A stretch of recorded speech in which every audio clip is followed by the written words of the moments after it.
We're always telling your stories, and it's time someone tells ours. We're humans first, journalists second. We chose this career to give you a voice. Now we're voicing ours.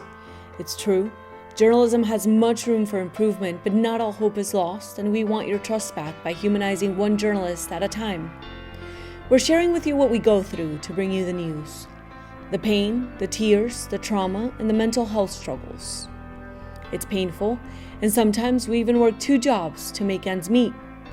But we all have something in common. The passion, the joy, and the love we feel for storytelling and holding the powerful accountable. That includes holding ourselves accountable. So here are stories from us. This is how we want to help improve the news industry. The Awakened Journalist is proud to present Media Healers by Emiliana Molina Fajardo.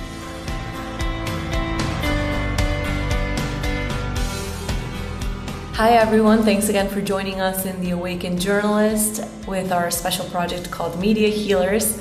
This is now on 2nd season, so I hope that you guys have been enjoying the previous episodes of different journalists telling us their stories across the industry and what everyone has been through.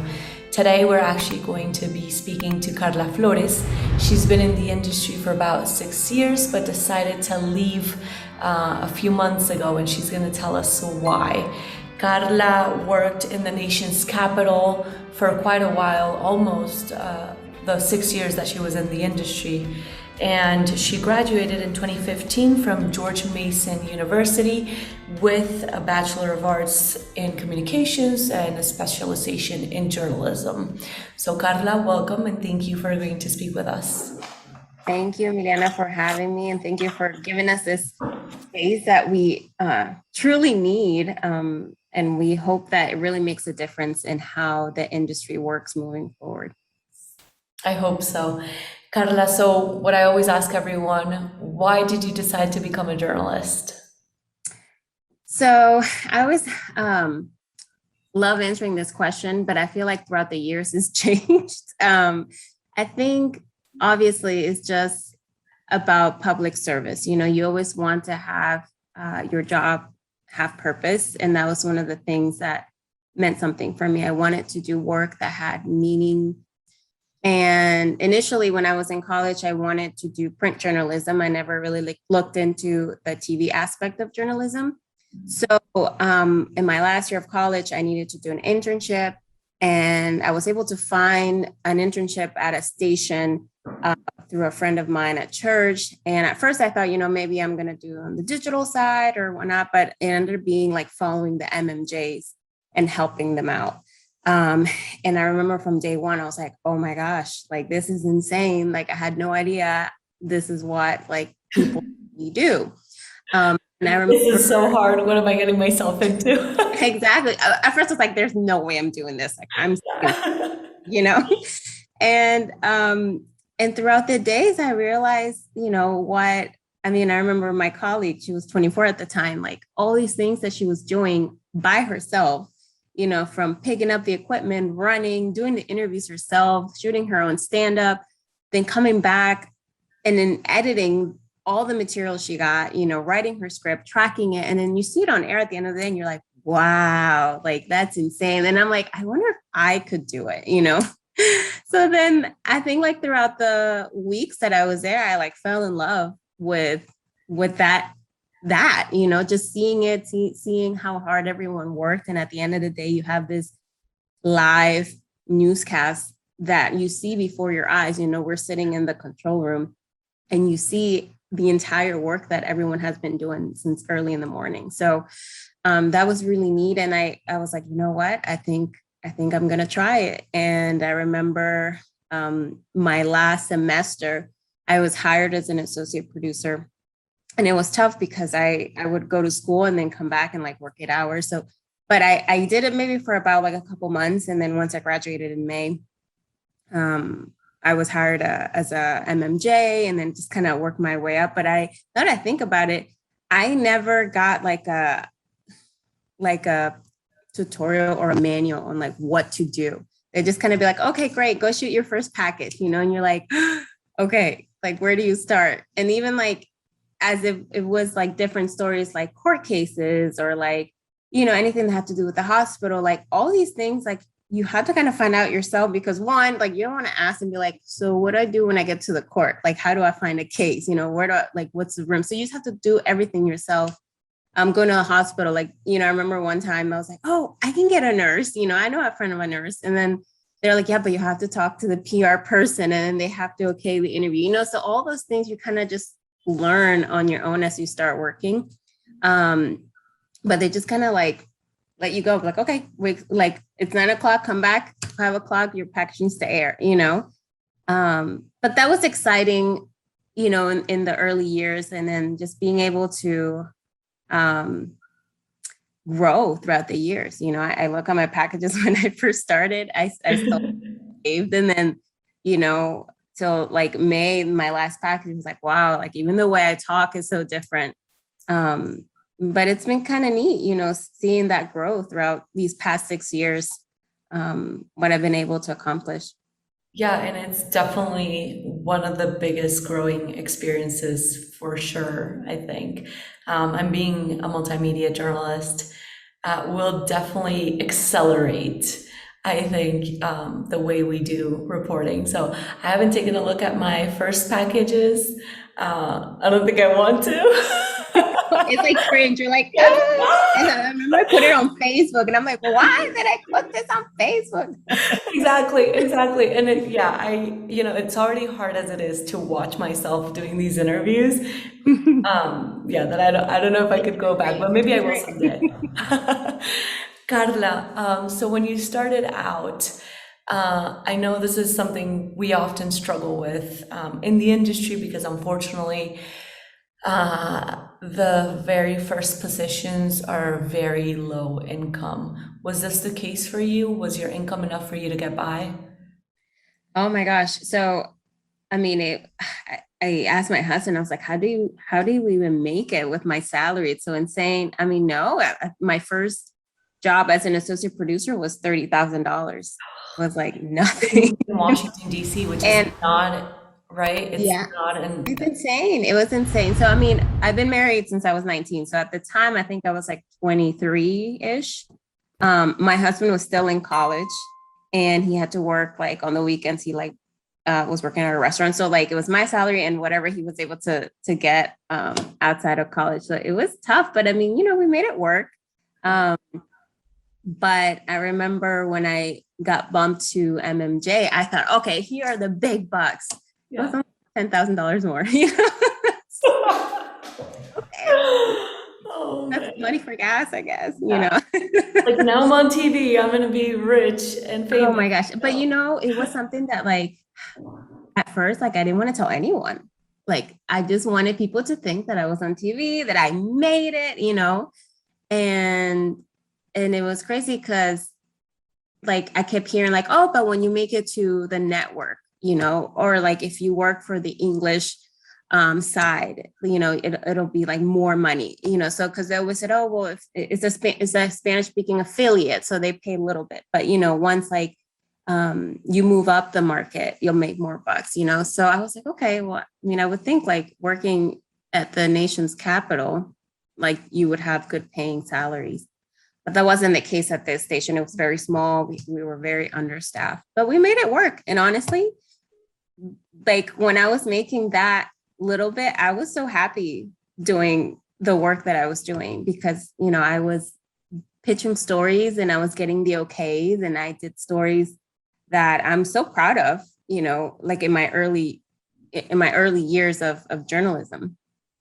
That's amazing. Carla, and I guess throughout your whole career, what has been one of the most rewarding parts of being a journalist? I Or think, one story you think that has, yeah, I mean, there's like, I was trying to make sense of like how many stories I've actually told. If you work full time and you're expected a story or two per day, I mean, you're looking at maybe 300 stories, wow, a year, yeah. about 300 or so. If you take some vacations or sick days, whatever. But there's so many, and I just always remember the ones where there was like a positive impact. I remember like the ones where I helped a family like just talk about their difficulties that they were facing with immigration, or tenants that were like fed up with their landlords because their apartments were like neglected and the maintenance was neglected, and me being able to get through that, give them that space, and then seeing like days or weeks later and you see like that story made an impact and pushed the government to do something, or pushed people, the community, to come together and help that family. I don't know, it was always like so rewarding. And I'm like, oh my goodness, like to my husband's like, babe, like my work matters. Like I just, as like sometimes I say I hate it or I'm so stressed from it. Like if I feel like I made a difference or I made a positive impact at the end of the day, I'm okay with it. I'm fine. That's amazing. And one story in particular you can think of that really left a mark?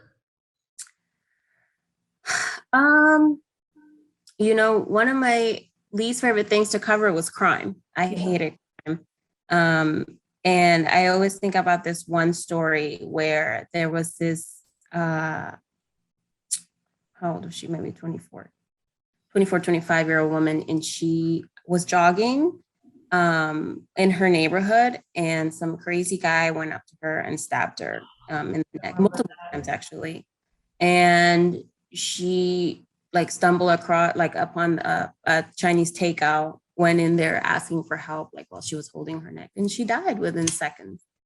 And it was so sad because I covered the story from start to finish. And I remember, going through the court cases and the hearings and talking to the family. She was Hispanic. So I remember at the press conference when they announced that they caught the guy. There were like friends at the press conference, like as the spokespeople for the family. So I went and I gave them my card. I'm like, look, I know that the families, they speak Spanish. So if they're willing to talk, I'll be happy to make it happen. And I remember, I had packaged my story. It was almost 4:00. And then I get a call and she's like, we are doing a press conference where this girl used to live. And the family wants to talk to you guys in Spanish. Can you make it there? And I'm like, oh my gosh. And it's 4:00. It's, so then I run to my news 4 desk. o'clock, and just so people know, the newscast was at 6 p.m. So that's Yeah, too. exactly. Yeah. So news has at 6 p.m. So then I run and this was like maybe 2 years ago. So at the time, my station was bought by a bigger company. So it's like a duopoly. And they were covering this too. It was a big story for us, like what had happened to this girl. And I remember I went there to the news desk and I'm like, I got the family. Like they can talk like within an hour. Like I can't go by myself. Who are you gonna send? Because I remember I had initially covered that story about myself. So then obviously like they moved, they parted the ocean so that I could go and be there on time to this press conference. And I was the first one to talk to the mom in Spanish. And she spoke English too, but I interviewed her. And I just remember sitting there with this woman because right when I got the call, right before we were watching the footage that they had released to us, where this girl was like breathing her last seconds of life. And it was so traumatic. And I remember just sitting there and looking at this, I'm going to cry. I'm looking at this woman whose daughter is like not there anymore. She's telling me, oh my gosh, we were there last week. We had just bought her wedding dress. She's getting married in a couple months in Colombia. And then I'm just like trying to hold it together because I think about this woman's pain. And I think like how my mom would feel if that happened to me, But regardless, I mean, that has been one story that I still think about every day, almost. Like, her name was Wendy Martinez. So every time I go for a run or every time, like my mom tells me like, oh, I love you guys. Like, I don't know what I would do if something were to happen. And now that I'm a mom, I think about things like that. Like my daughter is going to grow up and she is going to be on her own and I won't be there to protect her. So I always think about like how her parents felt, the fact that they were there 1 week before, like they came from Florida to visit their daughter. And then the next weekend she was gone, so it's just stories like that leave a mark. But it has like, I feel like that story has changed a lot of how I live my life, that you just have no guarantee. You can do whatever you can to protect yourself, but your surroundings are unpredictable, so all you have to do is just live a happy life. And this girl lived a happy life every day. Every person who talked about this girl loved who she was. She made an impact on everyone who knew her. So, that's kind of what you're aspired to be. You want to make sure that you're that person that leaves a positive footprint in another person's life. Wow. And Yeah. that's amazing, Carla. And I remember that story because I was in DC at the time, I think. I wasn't the reporter that covered it extensively, but I remember when our newsroom got the surveillance video or parts of it.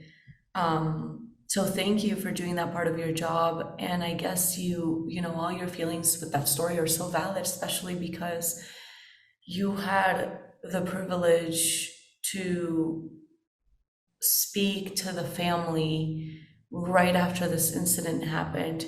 So you got firsthand, I guess, to feel the emotions that they were feeling, go through the pain that they were going through, Yeah. while helping tell their story to Yeah. find the person that did this. And I'm wondering, looking back now, it's a little difficult for you to tell the story. How did you deal with it back then? And do you remember how you coped with those emotions, or did you at all? Yeah. I cried all the way home that day. But I, when I spoke to, that's one thing I forgot to mention. When I spoke to the mom, she had this calm aura about her. When I asked her, and yes, like tears were coming to her face. But one thing that she kept throughout the entire conversation was her faith. And she knew that her daughter was with God, and that her suffering was like quick seconds, but she's okay because her daughter feared the Lord, loved the Lord. And she's like, I'm okay. My child is with her father, And it was just so beautiful, like seeing this mother cope with the pain, but also have so much faith that, hey, like, look, this is happening. But and then there were so many messages from that thing, because Interview alone. a foundation under her name for women who like run, and that now they empower young girls. Um, it's just like that, and it puts everything into perspective. Like sometimes things happen and you don't understand why, but it's just like the ripple effect of it. What was the purpose of this girl's death? I still don't know, but I just know that her story made an impact in my life, and who knew, maybe other people too, it's just insane. And like, to me, that story like did something to my faith as well. And it's crazy because like, out of all the stories I've done, I've done a lot of stories where like, help the community, but that was a crime story, and I always remember it. That's amazing. I mean, and I get the chills when you're speaking about it. So that's amazing, and I'm glad that it left a positive mark on you. And I'm sure that you are now living, enjoying every single day, especially with your daughter. So, which congratulations, by the way, because Thank I you. know She just turned 1, which is insane. that's Yeah, I'm amazing. like, how did our life change in like 1 year? Crazy. Wow. Yeah. And I remember when you were pregnant too, because you were Yeah. still working and you had her while you were still working, right? Yeah, yeah. So it was like in the middle, like right when the pandemic started, like in March, I got sent home, and they were like, we want you to stay here, stay home, because we don't know what's going on with this virus. And I did newscasts, like live newscasts here. I did stories working from home, where basically I was like confined to my home. Yeah. But pretty much I gave birth. But it was crazy because I love being a field reporter. Like I just love being out in the streets and meeting people. So being at home by myself for those like last months of my pregnancy were tough. I was like, I feel like I was going crazy, even though I worked, even though I tried to keep my mind busy, like I was just so over it. I'm like, oh my gosh, this feels so like robotic what I'm doing. Um, and I had started anchoring at the end of 2019. So even anchoring was just like a little tough for me because I was a field reporter, like that was like my strong suit. So even like being able to anchor at home, it just felt so uncomfortable. Um, but I was lucky enough to be home for those couple months, and then the company I worked for had a pretty generous maternity leave, which was 16 weeks, which is unheard of, pretty much. Yeah, that's amazing. Then I didn't take any vacation that year, so I was able to stack them up, and I got 5 months off Wow, that's work, amazing. Yeah. which was it was like amazing, just amazing that I got that time with my daughter. I was breastfeeding, so that helped a lot. So I went back to work in December of 2020. And I was pumped, I was excited, but I was also like sad because I'm leaving my child. So, you go through all these emotions. Yeah. But coming back, I just realized that there were a lot of things wrong with the industry, with work. I wasn't enjoying being gone 10 to 12 hours a day, Monday through Fridays, sometimes worked on the weekends. I wasn't enjoying the fact that the work was so fast paced, I didn't have time to pump or I didn't have time to eat, because I came back and I was basically like, we were so short staffed that I was anchoring and I was MMJing one day. So like I would come in, do a story for as an MMJ, come back and anchor. Yeah. So that was just like so stressful. I And then mean, you had to go home and be a mom. exactly. Yeah. Yeah. So I was exhausted. And in my mind, I'm like, I can do this. I'm super mom. I can do this. Like people do it all the time. And then, throughout the months, I was just miserable. So unhappy. I come home with the worst attitude, get into fights with my husband every single day. And then I was also the shop steward at my job. So like in DC, you have the right to have a labor union. So I Yeah. had to deal with like a lot of my colleagues' complaints. Like they would call me and say like, "Oh, this is happening. What can we get together? It needs to be a meeting." And and I'm like, like literally, I would be on phone calls where I was breastfeeding my child at home. I had just walked in the door, so it just became so much. We were starting to launch a new franchise within the newscast, and I was the head of it. So on top of being a general news assignment MMJ, an anchor, I had my own weekly segment that I had to take care of, and it was just way too much. Like I was on the verge of a mental breakdown. Yeah. I told my director, and she was kind enough to give me a week where I could just kind of laugh. But I when I spoke to her, I was sobbing and crying because I felt like, oh my gosh, this is it. Like I'm quitting. Like and she was like, no, take a week off, like relax. You just need to recuperate. You just came back, and I'm like, it had been like maybe 2 months that Yeah. I've been back.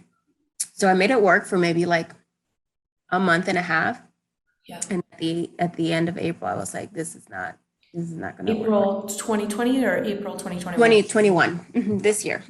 Yeah, so May 7th was my last day at the station. And where are we now? August 4th. So almost 3 months that I've left. And at first, I was kind of, we talked about it, there was like a resentment toward the fact that,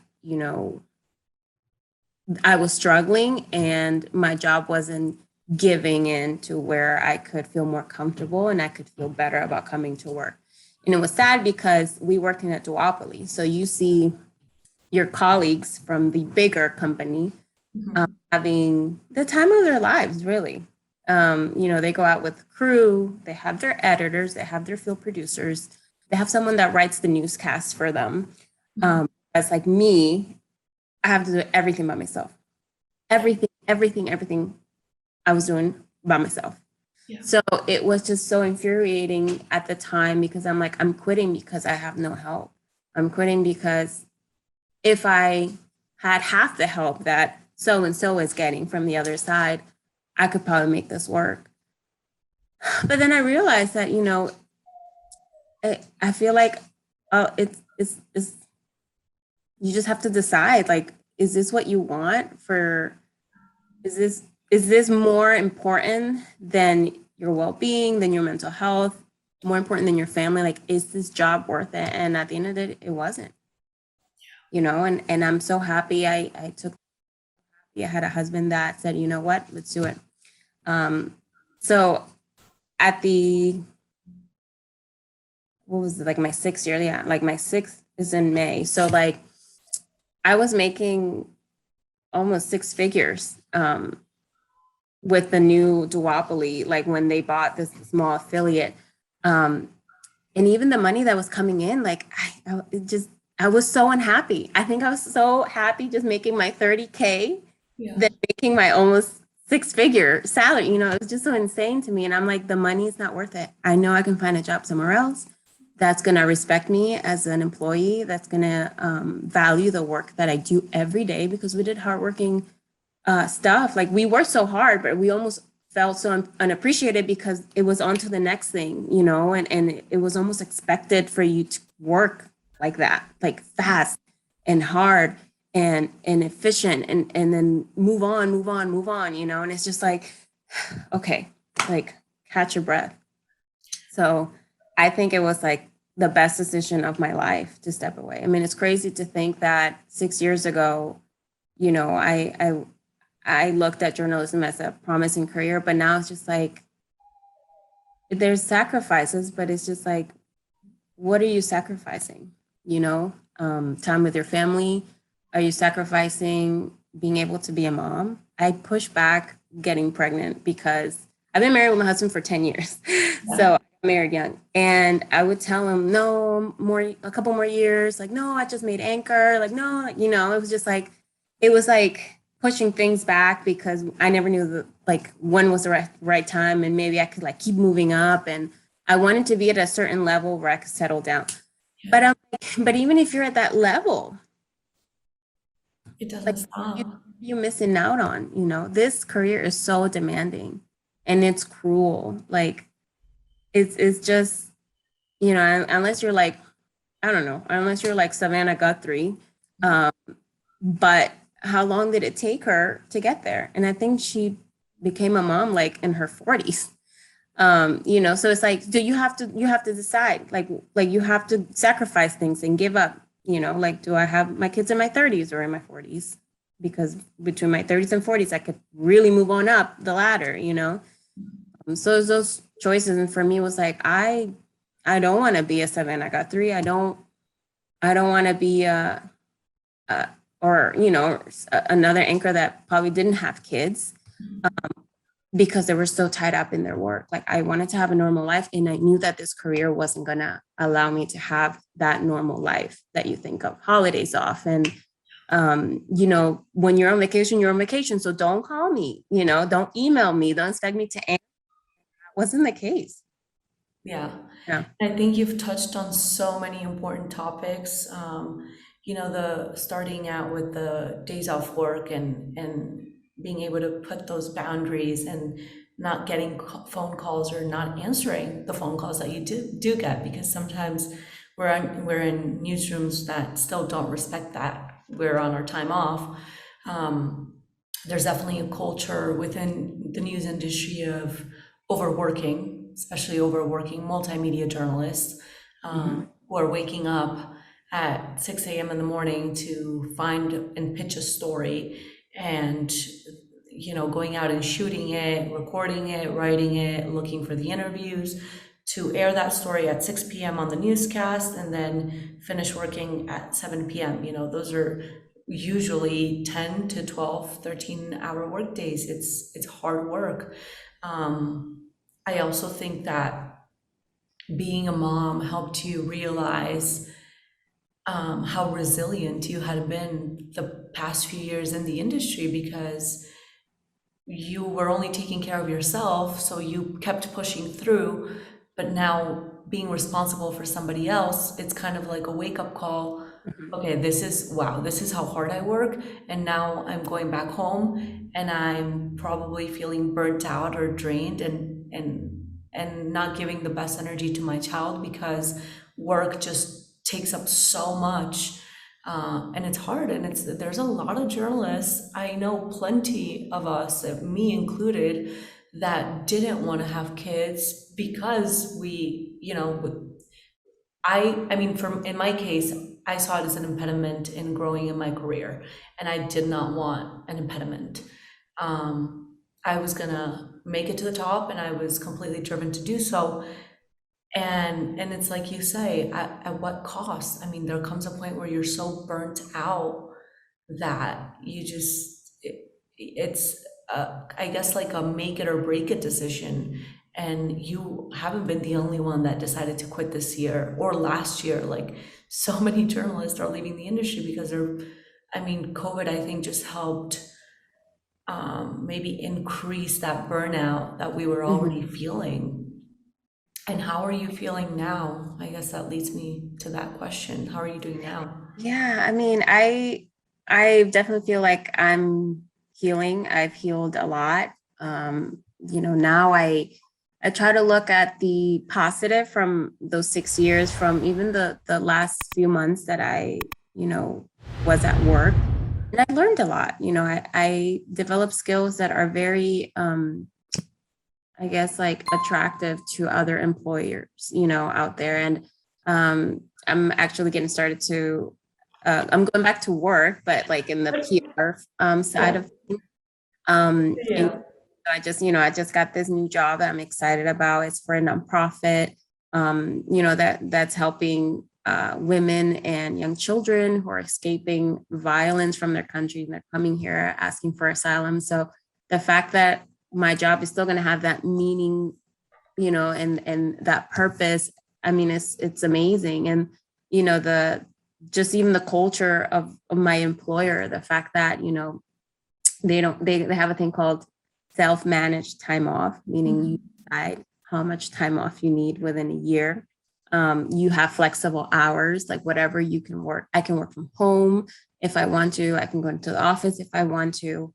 I'll be doing op-eds, which is crazy because I love writing. That was one of my things that I wanted to do in college, and just the fact that I'll be able to tell these stories about these survivors, or about these issues that are still hurting people who want help and are trying to find a safer home. It's just mind blowing that I'm here now. That I at first, when I quit, I was like, wow, am I going to find a job? I only know how to do this. But it turns out that we have so many skills that, like, PR side of things, that they want someone who has been working in the newsroom, because we have the experience of how things work with press releases, with what makes a story. So like, I'll be pitching stories to my colleagues, but I already know what's going to be a story that I'm going to be able to sell or pitch. So it's about finding, what you think you're going to excel in. And as soon as I saw the job posting, I was like, I think I could be great. And then that's another thing. The interview process were long. I've been interviewing with them for 2.5 months. And it was discouraging at first, because I'm like, oh my gosh, like, what if, like, I don't get this job, and I've been interviewing with them for like 2.5 months, and then I have to start over again. But I mean, I don't know. I want to believe that God had this plan for me all along, and I just kind of went with it. And that's something that I did when I made my decision to quit. I prayed a lot, and I was like, I'm trusting you. And I feel like you want me out of this place because you have something better for me. And, I'm about to start this like journey, which is insane.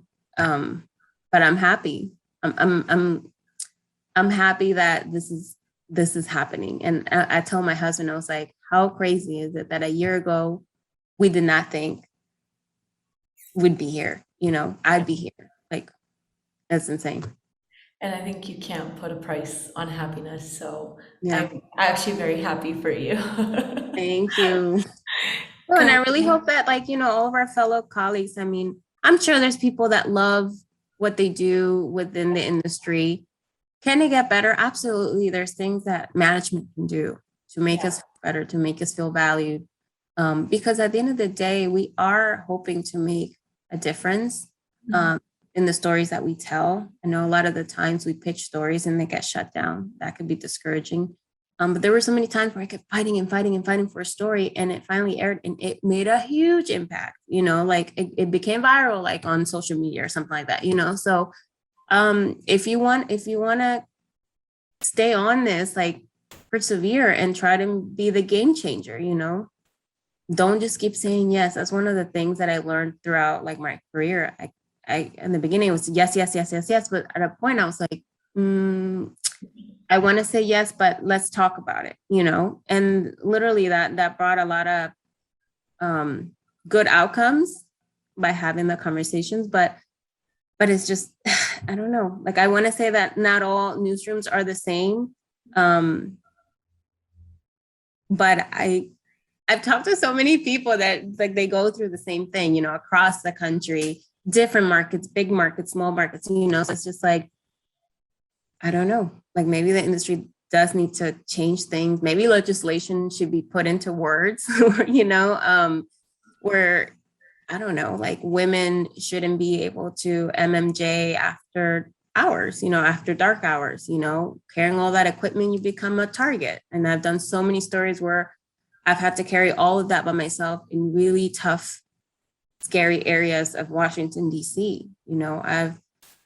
I've been shooting stand up, and then a guy just comes up to me, like saying things like at me, and you're like, I'm by myself here. Like, what do I do? Or like moments where you felt harassed.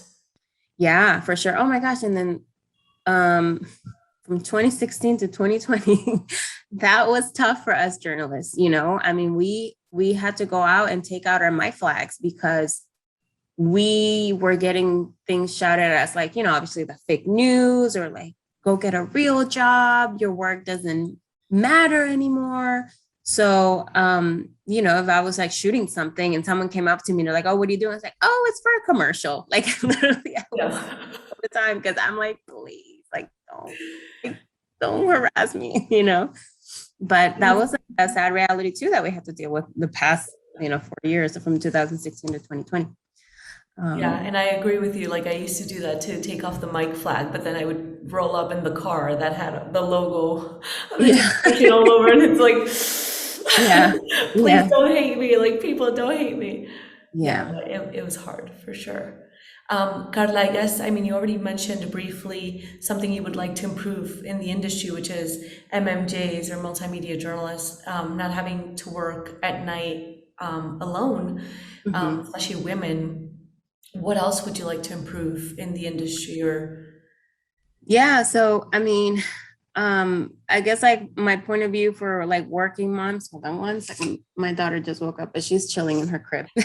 Are you sure? Okay, because if you need to, yeah, she's fine. She could last like a good 15 more minutes. Okay. But I guess like for moms that just got back from the maternity leave and want to breastfeed, I was lucky enough to get 5 months, but some women have to go back to work within 12 weeks, 3 months or 2 months. And that's actually when your supply is at its peak and you have to keep up with the demand, so your child needs to feed very often. So I can imagine being a field reporter or an anchor and having to pump, because you have to pump at least every 3 hours. And when do you have 30 minutes as an MMJ every 3 hours to just kind of sit? And, you can't, it's impossible. So I'm like, wow. I mean, I remember like coming right back, like we did a story where I had to be at the airport waiting for this, I think it was like a minister from like El Salvador, and her flight was delayed and she was supposed to be here at a certain time. And I was there for hours and I'm like, oh my gosh, I have to pump. Like, what do I do? So that day I didn't pump because also it was COVID. So I didn't want to be in the airport in a bathroom pumping, So I was just like, I'm just gonna suck it up and not do it. But it's like doing that every day. I mean, and that also became a thing for me. I'm like, I'm gonna miss out on feeding my child because I'm working like this. I don't even have time to sit down for 30 minutes and pump. Wow. And there were times where I would go to the pump room when I was in the station. I would pump while I was still working, like, or doing interviews. Like it was like insane. But I think just have more empathy. Like if you know that your MMJ or your reporter's coming back from maternity leave and they're breastfeeding, give them a story where they have ample time, or they have a safe place where they can pump, or that doesn't have to be a day turn, and it's only going to be like that for a couple months. You can deal with a mom for a couple months, giving them, evergreen stories, or stories that doesn't have to air that day, or maybe a story that, is very easy, or give her a photographer, so then the photographer can go shoot stuff while the mom pumps in the car or whatever, So it's just about, I just can't imagine, I didn't do it, but I can imagine moms doing it like on a regular basis, like trying to find a place. And just to add to your story, one of the companies that I worked for didn't even have maternity leave.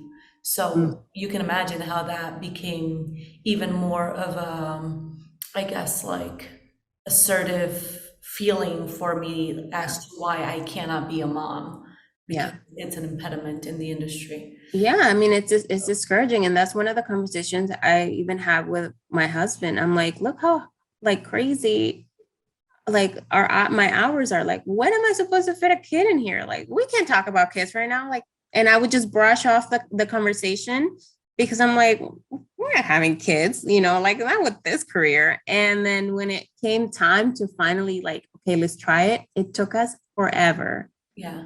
And I thought at one point I couldn't have kids. And my doctor was like, you need to chill. Like, you're too stressed out. Like this, like whatever is that stressing you. It's like, yeah, it's my job. My job is stressing me out, And then I see, I don't have time to chill. Yeah. And I see like stories where like, there's reporters or anchors that end up adopting because it didn't happen for them. But it's like they were probably so stressed out, like, and they missed their chance, Yeah. That's insane. Okay, and words of advice or words of wisdom that you have picked up along your career. I have like my mentor here in DC, and I called her when I told her, I was like, I think this is it for me. And she told me, she's like, don't leave because someone is telling you that you're not enough, or someone's making you feel like you're not enough and that your work isn't valuable. I hope you're not leaving because of that. I hope you're not leaving because someone's making your work miserable. I hope you're leaving because you realize that you and your family is more important than what this job is doing to you and your family. And to me, I was like, okay, yeah, like that's it. My family is more important than what this job was doing to me and my family. I just got the chills. I love that. It's so true. Sometimes we feel like we're not enough, like our work isn't worthy because we're kind of not forced, but a little bit like, okay, one story is done for the 6 p.m. newscast, what's next? And like you said, there's no time. Yeah, no, you have to think about like what you're going to pitch the next day, so you're starting like researching and making phone calls and set up an interview, and it's just like, it never ends. And you wake up super early to do the same thing, figure out what happened overnight, see if you can pitch that story, so it's just like, it's never ending work. Okay, and lastly, so you can go tend to your daughter too. What advice would you give journalists who are struggling in the industry right now? Leave. No, I'm kidding. No. Don't leave. I did last year. I'm kidding. Oh, no. If you can do it, yes, you can do it. Leave, take a break, take a year. Yeah, take a break. I just know for sure that this isn't a break for me. This was like, forever, I shut the door. I'm never thinking about it again. If you want to take a break, if you think you can hold on. But I just think put yourself first, because If you die tomorrow or today on your way to interview someone and you didn't air that story, I guarantee you the very next day, your news director is going to put your position on Indeed. And that's it. Like, you were just another employee that worked there. Life. And nobody's ever going to know what story you were working on that day. Yeah. Yeah. Mm-hmm. There you're replaceable, but at home you're not replaceable. No one can replace you. I love that. Karla, thank you so much for taking the time to speak with me. This was so healing. You have an amazing story. I'm so proud of you for being so courageous, for taking that decision and that leap of faith to quit and focus on yourself and your family. And I have no doubt, and I completely trust that you're going to be just fine and even happier and have more time, a great salary, but mainly more time to spend with your daughter and your family. So. Yeah, thank you. Thank you so much for doing this. I mean, I'm so proud of you. I'm like, I hope this is an amazing project that literally changes things for those of us who still want to make this career work, you know? I'm really hoping that your work is 1,000 times rewarded with the impact that you're going to leave behind. Amen. Thank you. Yeah, I hope so, because like I said, I'm not even, I'm just doing this because I know if I needed it, I know that there's plenty of journalists that need it and something needs to change. So thank you. I received that with a lot of gratitude. Journalists, this one's for you, to help you heal, to help you understand your worth, and to help you know you're not alone. So share the love and subscribe to Spotify and YouTube and follow us on Instagram. The Awakened Journalist is proud to present Media Healers by Emiliana Molina Fajardo.